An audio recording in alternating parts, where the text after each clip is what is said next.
Before I begin my presentation, let me say a special thank you to Mr. Ron Davis and the team at BARP for doing an excellent job. And yes, please give them a hand. And for a timely seminar such as this. I am Ondene Kirton, and I represent Seniors Concierge Services. We are here to assist our nation's seniors and their families in the areas of finance, law, health and medical, and especially in areas of personal and sensitive matters. I will get to those very shortly. The first thing I want to start with is by sharing with you some of the critical concerns that I have found that some seniors have. And I'm not going to go over anything that my colleagues have already spoken about, but one of them, for myself personally, and I've seen it too often, and even with my mom who's passed, is not aging well. So we're getting to a point in our lives where we're past 70, we could be in our early 80s, but we're not doing very well health-wise. And we may have the money and the resources, but guess what? We get up every day and we don't quite feel the same way. And we've become more and more dependent on other persons. We don't always like that. Outliving one's finances. I can personally attest to the fact that my mom outlived her finances. And I can personally attest to the fact that it was tremendously challenging on us as her children, financially and otherwise. Ladies and gentlemen, today I want to talk to you about the realities that we face when we are aging. And whether we are there yet, or whether we take care of other persons, it is real. Many persons cry at night. They cry in the day. I know we get the calls.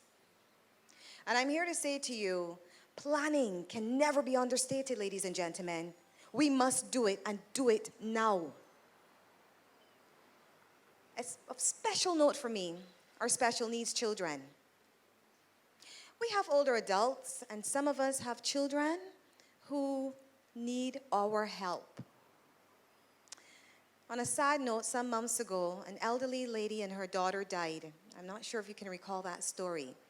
And we're not sure who died first, but could you imagine two persons living on their own without any assistance? Maybe one could have been saved, ladies and gentlemen, but none were saved. And I'm saying to us, we have to be concerned as not just individuals, but as a community and a country. We've already touched on healthcare costs. I understand that we do have free healthcare costs, as my colleague Chris alluded to. But when we need an emergency assistance, we don't always want to go to the QEH. We may want to go to a private doctor. True or false? True. Let's be honest. And if we don't have the money available to us, ladies and gentlemen, what are we going to do? These are real challenges that we face. I want to touch on a subject here that I found very dear to my heart. The disease called Alzheimer's and dementia. I don't know if you know anyone who's suffered from such, but I'll tell you something. Just 4 short years ago, in a similar seminar to this one, Dr. Marquez and Dr. Ambrose Carter were able to speak on this topic. Are you aware, ladies and gentlemen, that in 2016, we had 16% of patients admitted to the geriatric hospital suffering from dementia? Are you also aware that less than 4 years later, we had 32%? And would you be surprised if I told you that at least 54%, and I'm speaking about at least 3-4 years ago, were suffering with dementia? Those are staggering statistics, if I may say. And I want to go on to say this. That is only at the geriatric from those figures a few years ago.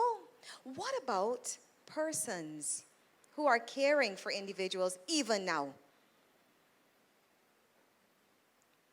Leaving them in the house, tied, to go to work, to earn.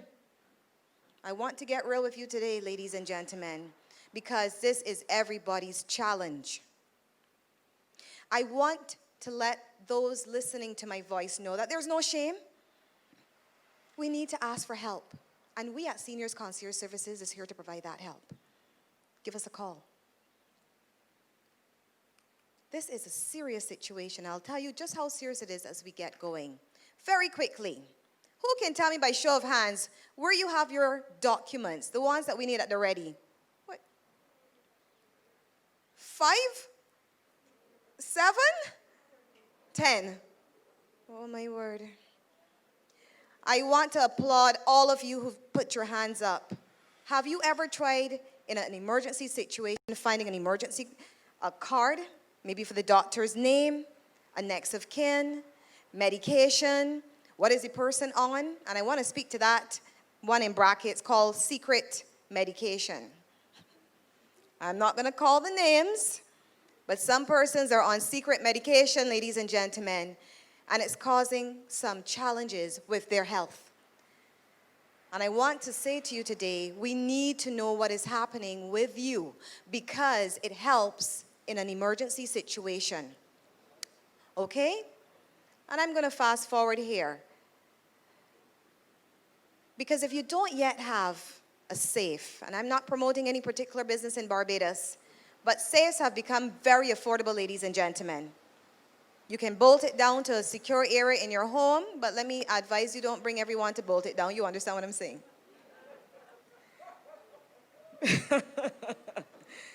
All right? Don't do it. But I'm saying to you, when persons call me and I go out to see them and I say, tell me, where are your documents? And Vivian, just in her presentation, had a nice cartoon that showed a man pulling his bed to the bank. You remember that one? Well, that's a real thing. People bring their documents, thank God now for masks, because the documents are deteriorating. Ladies and gentlemen, I cannot impress upon you enough that restoration of documents is a costly thing. It's a costly thing. You may think, oh, I'll just call up the insurance company and ask them for a new policy document. It does not work like that. They have to advertise in the newspaper. They have to do different checks and balances to ensure that when they reissue you a document, that they have gone through what they needed to ensure that they followed the protocols.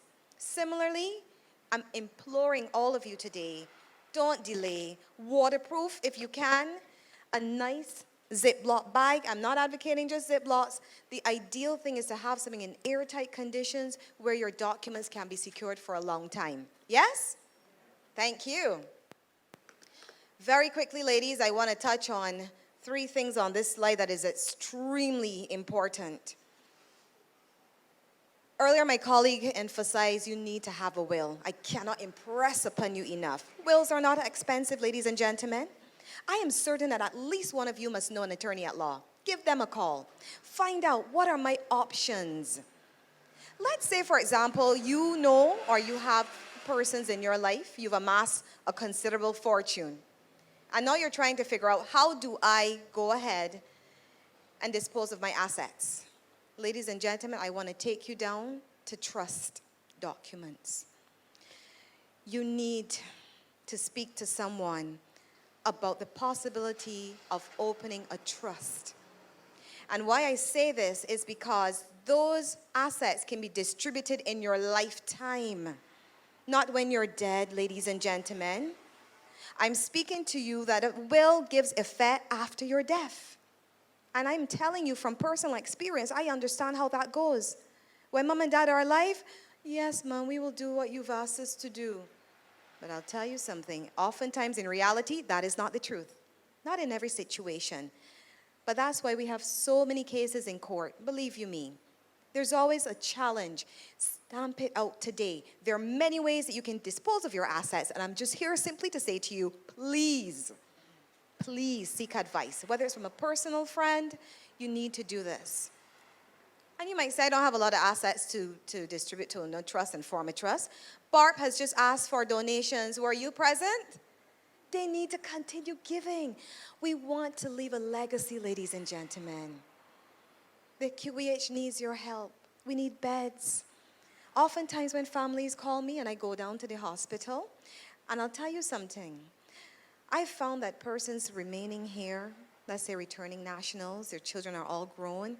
As Chris said, they're abroad, having wonderful opportunities, and many of them do not wish to return to Barbados to live. I want us to be honest with ourselves. If we do nothing else today, Ladies and gentlemen, be honest with yourselves, please. And if they're not returning here, what are you going to do? You see, an advance care directive is a critical document. Where am I going to live at the end? Am I ready to downsize? Do I want to bring in tenants? We have to be honest with ourselves, ladies and gentlemen. We must. Have you ever loaned a book to someone and then couldn't remember who you loaned it to? And have you ever had the experience that they never brought back the book? My Lord. Even money? So I'm saying to you today, the memory sometimes fails us. And I'll tell you one final thing on this slide because I can talk forever and I don't want to do that. Powers of attorney, ladies and gentlemen. Be careful how you grant them and to whom you grant them. I'm saying they're necessary because a general powers of attorney is going to allow an individual in your absence, perhaps, when I say in your absence, you can be very present, but they're going out conducting business on your behalf. What if the person is just a nice friend, but they really have no financial sense? If you were listening to slide number 1, watching it and listening to our presenter, you would know the risk involved. A wide sweeping power, ladies and gentlemen, may cost you dearly. I want to reemphasize, once that donor of the power loses mental capacity, that is dead.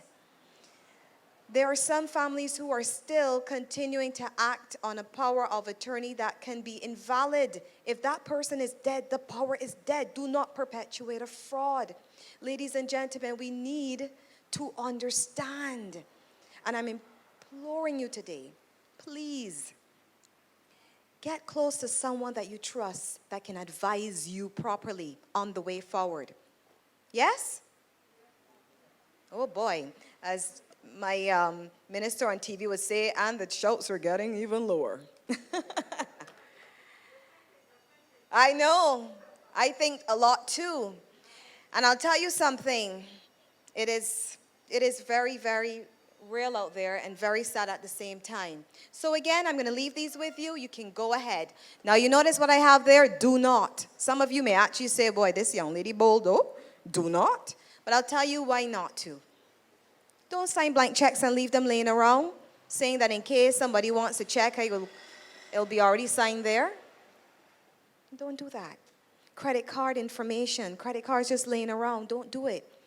If someone brings you a document to sign and you have no idea what you're signing, ladies and gentlemen, I again ask you, please find someone that you can speak to.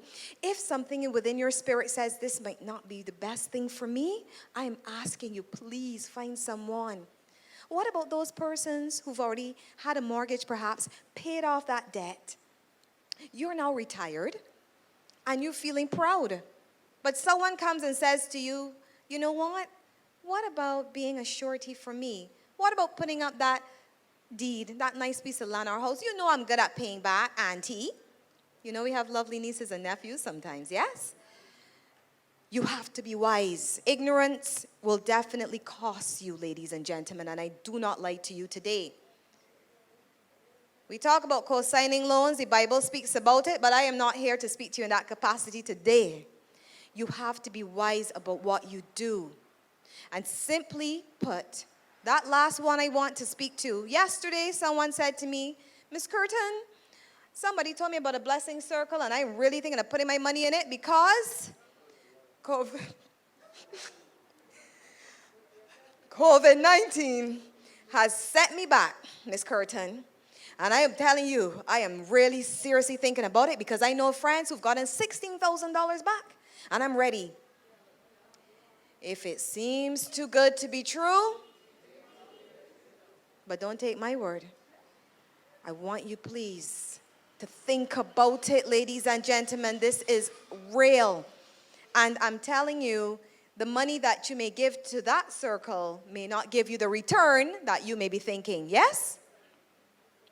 Let me move on quickly. This is for seniors living alone. I remember when my mom first sent us all away, she said, I want to be on my own. I'm happy to be here. Sometimes I would turn up there and she would say, you still here?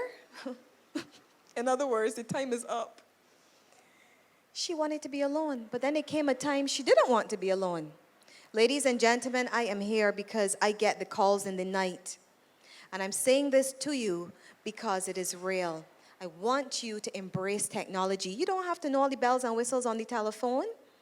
But I'm saying to you, absence of knowledge will lead us down a rabbit hole that there may be no coming back from. So, I'm here to say to you, if you are living remotely, ladies and gentlemen, you know we like our privacy and to get away from a lot of people. But what if something happens and you don't have a security system that is working? You know, we tend to say, oh, well, I got to get it maintained, but not this month. I'm not in the budget for it. I want to tell you now, you cannot afford not to have that checked.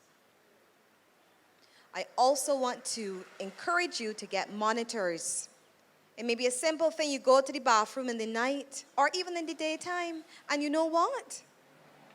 You may have slipped, and it's too many cases that I hear about and persons call me about because auntie, mommy are on the floor for 2 days because they couldn't get to the telephone. That is painful, ladies and gentlemen. It is painful, not just physically, but when you hear the cases, it is. And I'm saying to you today, it may be a small investment, but it could absolutely save your life.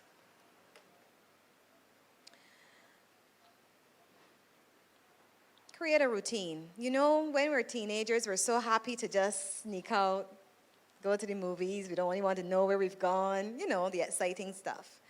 But as we age, we need to at least say, you know what? Ron, I'm going to town today. Because if Ron recognizes, well, I haven't heard Ondene all day long, and she generally calls me, he knows to look out. You know what, let me give Ondene a call. I'm not hearing her, you know. We have to be our brother's keepers, even more than we've been before, ladies and gentlemen. During the COVID-19 pandemic, I worked harder than I have probably worked in a long time. And you know why? I got calls. I still visited persons. I went to their aid. Very simple things, basic things persons needed. And I'm saying to you, and as Vivian said, a lot of people recognize, I don't need a lot of things. I can really do without it. Thank you, Lord, for that blessing. He concurs. And I'm saying to you, you have to be wise in all you do. And let me just move on. Now, persons might say, a patrol, you think I have that much money? It doesn't always have to be a security company. Whatever happened to neighborhood watches, group chats, WhatsApp? Let us employ them. They're necessary. Okay? And this could be us. And as I say, we are here to assist you, ladies and gentlemen. There is no query too great or small. There's no question that may seem embarrassing. Please give us a call. But help is here. So you may want a preparation of your will. You may need legal advice. You may want us to point you in a direction that you did not even consider before. And I want you to think about those things. Before I move on, I want to again reemphasize this point. Ladies and gentlemen, you want to have a service done, and you are embarrassed to ask the person how much it costs or to give you a breakdown. Nonsense. This is your hard-earned dollars, and you need to know how they're being spent. So if you are going to employ the services of an individual, you need to know what that cost is. I hope you can see this slide because it's an important one. I don't want anyone to go away saying today, I don't know where to turn. There is BARP. There's a friend, and I have some wonderful friends here today. I want you to know there is assistance for you. Contact your financial advisor. I have a great one. Some of you may have mentors. I have a great one. Some of you may have an insurance agent. Ask them, what is my need? What helps my need at this time? You know me. I've been with you since I left university. I bought 3 policies. You know my children by name. How can you assist me? There's the People's Empowerment and Elder Affairs Ministry. There's a National Assistance Board, Welfare Department. I know I'm calling off all on this slide because I want to let you know there is help, ladies and gentlemen.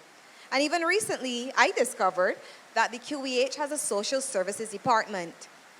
If I can just not revisit this slide but say it, abandonment is a huge problem, ladies and gentlemen. It is a huge problem on this island. The QEH knows this because when we need beds, and I've been there with a few clients, sitting outside on the bench and waiting, but I'm waiting with my goodie bag. Because once I hear that bed is available, I'm not waiting for the nurse to get there. What do you think is happening? I'm gone with my goodie bag to help them get that bed ready, ladies and gentlemen. We need people that when we need assistance, they are here. Not calling us to tell us they'll come tomorrow. Are you with me? Yes, that's what we need. And having said that, ladies and gentlemen, I have come to the end of my presentation. Can you imagine that? I think I deserve a round of applause for that. We take it for granted that we got up this morning. Let us not do that, please. So I want to thank you for your time, and I want to simply say to you, if you need assistance, we are here. We are Seniors Concierge Services. And if you don't get us, remember, you always have a friend. Thank you.